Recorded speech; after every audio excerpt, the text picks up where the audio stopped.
This is for WWEpredictions.com. I'm one Ryan Joseph. So if you're down, you're down. If you're not, that's okay too. This is a reaction to the AJ Styles and Chris Jericho match and my feeling towards the WWE as a whole and whether or not I necessarily agree with what they're doing. It feels like following that match, which was a fantastic match. It was like watching a New Japan match with the pacing of the WWE, which was interesting. It's nice to see that two guys with that much ability were given that much time and prove that it is quality over quantity. You don't need 45 segments in an hour to keep people's attention. You just have to captivate them through the craft in which you're promoting.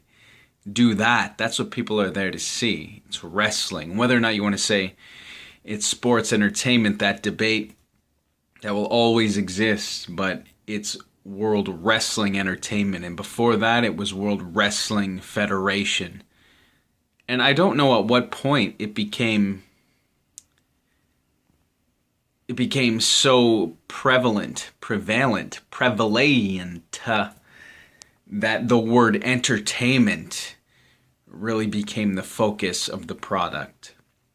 It's almost like they started making excuses for their product as to why it's lacking in certain areas. Well, it's just entertainment. Even look at the company name. Yeah, but you only switched to that company name because you were beat out by the Tandem Pandas in the WWF, the World Wildlife Fund. It's wrestling. And the people who watch go to the show, they want to see what's going on in that ring. They want to see that. They don't want to sit there and watch on your Titantron a bunch of backstage segments. And at home, Smackdown, I never watched Smackdown, but I was intrigued to watch that match. I didn't care who wins or loses, but I knew that it was going to be a journey from start to finish that you could enjoy. Like NXT, it does that all the time. It's not about who's going over or who's doing the job, as they say. It's about whether or not you're able to enjoy what you're watching and to get lost in the product. I mean, I think all wrestling fans want to be worked. We want to forget that we're watching simulated sports. We don't need to be constantly reminded that, yeah, it's not real, so we don't do things that make sense. And we don't have to use logic because it's not real. It's entertainment. I don't want that. It's insulting. And a lot of people say, well, it's a kid's thing. You know, it's really not. Yeah, John Cena sold millions and millions of dollars of merchandise to children. But it's not a kid's fucking program. I don't care what anyone says. It's on from 8 to 11. Is it 11? 8 to 11. I don't know what kids are up that late. Maybe the first hour, some kids are watching some goofy shit. But it's more than that. It's more than just a kids thing. They claim, and I say they, and I mean the WWE, they claim that they have an audience spanning from children to the old grandma. That old grandma. But really, their focus is only, if that's the case, they're only focusing on one aspect of that audience. They're only catering to the children, or they're trying to. And that's a shame. Because I think when I got into it, they weren't catering to a child, but I was still able to appreciate it. And then once I came of age, they weren't telling me that the thing that I enjoyed in the first place was meant for kids. They weren't trying to make me feel stupid for enjoying the product in the first place. And I mean, WWE is just, it seems like they don't want to grow with their audience. They're stuck. Well, we need another John Cena. You don't need another John Cena. If your corporate model now is based on what you did with John Cena, then you're doing... I mean, John Cena wasn't born out of a corporate model. He was just really good at being John Cena, a guy who wanted to go out there and do things for kids and charities and everything. Seems like he enjoyed doing that. Roman Reigns doesn't seem like he is the guy to do that. But why do you have to have your world champion be that guy? Because isn't that just a fictional title? Why, for reasons of corporate gain, corporate interest, does it have to be the world champion who is out there doing all these things for kids? I don't get that, because you can serve both purposes without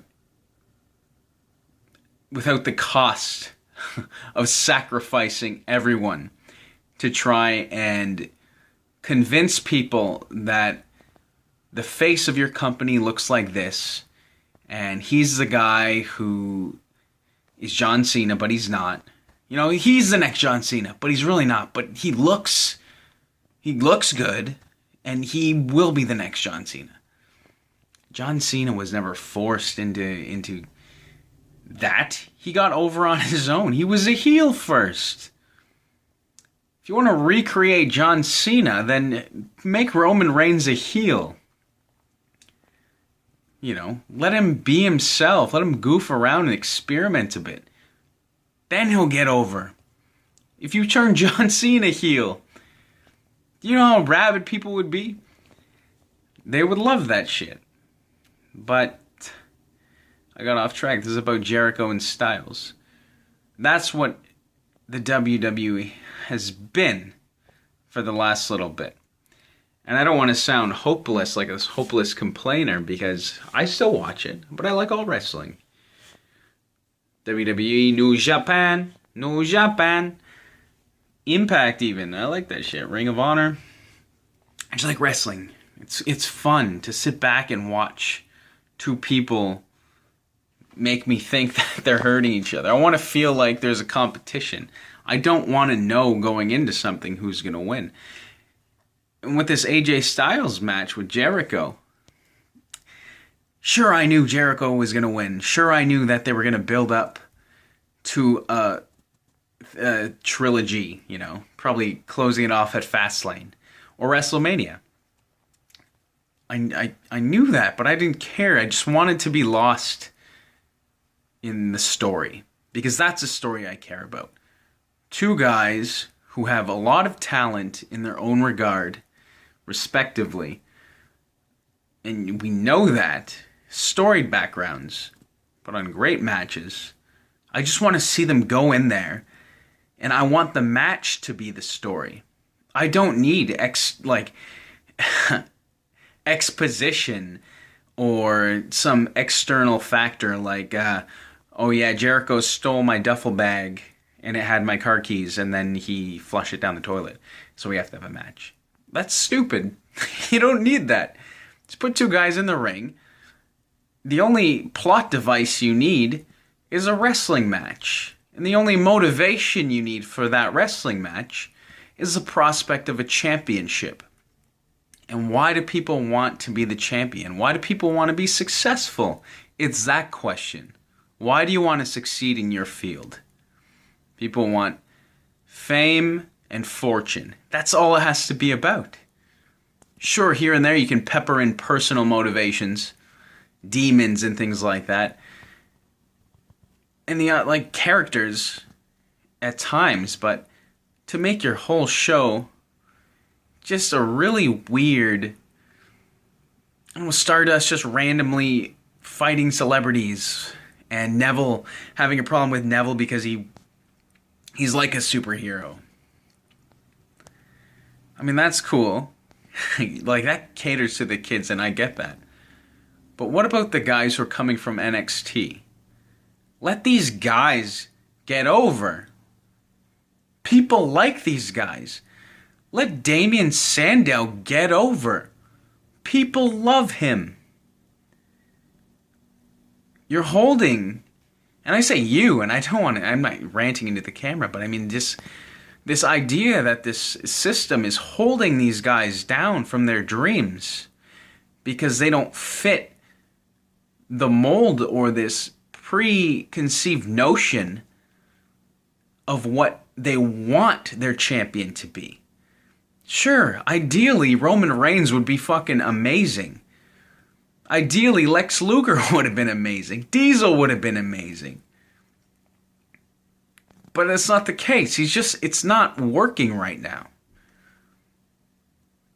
You're forcing all these guys into these forced storylines and sacrificing everyone to Roman Reigns. And we don't need that. We don't need any of that stuff. All you need is a good wrestling match. And I went back and watched AJ Styles and Chris Jericho a second time. And I liked it just as much. I don't know. What does anyone think?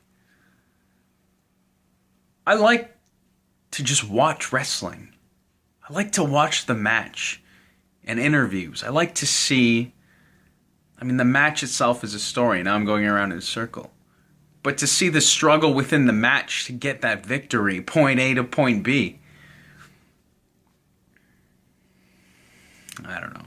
Maybe I'm being a bit nitpicky. The product's getting better. It's unfortunate that Danielle Bryan is gone. And I think I called him Danielle just a second ago. How dare I? But there is hope yet with Smackdown and the new commentary. Mauro? Is that his name? Ronaldo? It makes a world of difference. If they could do anything on Raw to get their guys over, just a subtle change, it would be to put Ronaldo in that driver's seat of commentary. Let him do play-by-play. You don't need to stop calling the action to start talking about a storyline that's happening later. I don't get that either. They'll have a storyline going on later that they can address then, so they'll ignore what's happening now to talk about that then. They'll ignore the match instead of doing like an interview or a promo or something like that. We'll ignore this match to talk about that story. I don't know. It's digging your own grave. There's a lot of good guys, and I just hope things are on the up.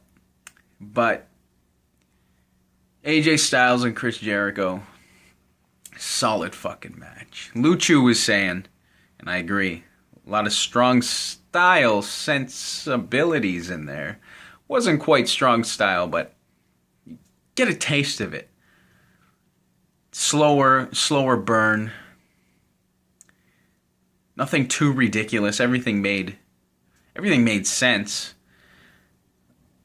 And yeah, I can't wait for part 3. So I don't really know what this was if you chalk it up to everything. I say it was a reaction to Jericho and Styles. But truthfully, it's a reaction spawned from watching Jericho and Styles, opposed to a direct reaction to, if that makes any sense.